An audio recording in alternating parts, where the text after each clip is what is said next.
Bonjour et bienvenue dans une nouvelle vidéo sur votre chaîne Biologie TV. Donc Inch'Allah, dans la vidéo, on va parler de la différence entre aneuploïdie et polyploïdie. Donc dans cette vidéo, on va se concerner surtout sur l'aneuploïdie. Quand on parle d'aneuploïdie et polyploïdie, vous devez savoir comme introduction, parce qu'on va parler de la polyploïdie dans la vidéo prochaine. La polyploïdie, il y a le mot poly. Poly qui veut dire plusieurs. Donc on aura, si on a par exemple un organisme de N qui est diploïde, on va parler d'un organisme quand on a un ajout d'un seul chromosome. De cette manière, on va parler d'un triploïde. Par contre, si on a dans l'aneuploïdie un ajout ou une délétion d'un chromosome, on va parler soit de monosomie, soit de trisomie, ou soit de plusieurs d'autres cas, parce qu'on pourrait avoir soit l'ajout, soit la délétion d'un ou plusieurs chromosomes. Donc, l'ane et la polyploïdie, ce sont tous les deux une anomalie de nombre, non pas de structure. Donc, comme j'ai dit, on va parler aujourd'hui de l'aneuploïdie. Donc, comme vous voyez ici, l'aneuploïdie, c'est une aberration chromosomique qui se manifeste par une anomalie de nombre, soit par un seul ou plusieurs chromosomes. Et cette aberration ou cette anomalie va être faite au niveau de la méiose ou bien de la mitose. Donc quand on aura une anomalie, comme j'ai dit, de nombre, non pas de structure, on pourrait avoir soit un être qui va avoir 2n plus moins 1, soit moins 2, soit plus 1, soit plus 2, soit plus 1, plus 1. On va parler de ça. On va commencer par un diploïde normal, qui sera notre témoin, ou je sais pas, notre cas qui n'a pas subi d'anomalie. Donc on va partir d'un exemple de n est égal à 6. Si l'être a eu une anomalie de nombre, soit mitotique, soit méiotique, et une délétion d'un chromosome, où on a 5, par exemple ici 2n moins 1 qui est égal à 5, on va parler de monosomie. Donc c'est juste un exemple, comme j'ai dit, de 2n est égal à 6. Donc on pourrait avoir d'autres cas. Si on a une délétion de 2 chromosomes, on va parler de nullisomie, ou un être nullisomique. Si on a un ajout d'un chromosome, on va parler de trisomique, de 2 chromosomes à la fois. Et je souligne à la fois, soit donc au niveau de la méiose, soit au niveau de la mitose, on va parler de tétrasomique, soit on a un ajout de un chromosome plus un autre dans deux différents états, on parlera de double trisomie. Ok, donc c'est ça, on va parler des caractères non sexués. On va partir surtout des exemples ou des syndromes au niveau trisomique ou monosomique, des êtres trisomiques et monosomiques. Donc, chez l'homme, il y a trois essentiels ou les plus connus, trois anomalies ou trois syndromes les plus connus chez l'homme. C'est soit le syndrome de Down, de Pato ou d'Edward. Donc le syndrome de Down, qui est le mongolisme, c'est une anomalie qui affecte le chromosome 21.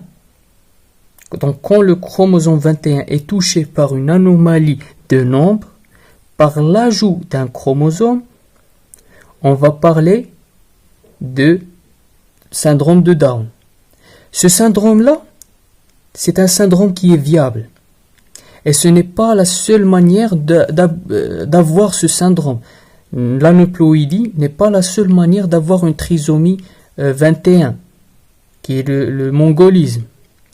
Il y a une autre manière qu'on va parler après. Ça affecte le transfert, etc. Donc je ne vais pas vous enchaîner plusieurs choses à la fois. Donc, comme j'ai dit, ce syndrome est viable. Au niveau du chromosome 13, on reste toujours chez l'homme. On va parler de syndrome de Pato, qui est un syndrome qui touche le chromosome 13. Et l'être n'est viable que pour 130 jours. Que pour 130 jours. Si l'humain a subi une anomalie de nombre au niveau du chromosome 21, chromosome 18, pardon, on va parler de syndrome d'Edward. Ce syndrome est viable que pour quelques semaines. Donc, on a parlé ici de la trisomie chez l'homme, on va parler de la trisomie chez la drosophile. Donc, chez la drosophile, il faut que vous sachiez que le seul chromosome, que s'il est affecté par une anomalie de nombre, l'être reste viable pour toujours, je dirais pas pour toujours, qui veut dire qu'il ne va jamais mourir, mais qui ne subit pas comme un syndrome de Pato, où l'être peut vivre une durée plus petite par rapport à un être normal. Moi-même, j'ai dit que le seul chromosome, s'il est touché par une anomalie, une aneuploïdie, et la drosophile va rester vivante, c'est au niveau du chromosome 4. Donc le chromosome 4, s'il est touché par une aneuploïdie, soit je parle d'ajout d'un chromosome, soit on va voir par une délétion d'un chromosome, comme vous voyez ici, le chromosome 4, l'être va rester vivant. Donc on va parler au cas de trisomie du chromosome 4, on va parler de triplo 4. Et on écrit 4 avec du chiffre romain. L'être est viable. La drosophile va rester viable. Mais dans la monosomie, ou peut-être de même cas dans la monosomie, qui veut dire une perte ou une délétion d'un seul chromosome, le même chromosome, s'il est affecté, le chromosome 4, toujours, on parle lors d'une aneuploïdie viable chez la drosophile, c'est au niveau du chromosome 4. Si on a une délétion au niveau du chromosome 4, de N-1, le syndrome est appelé Aplo 4, qui est viable.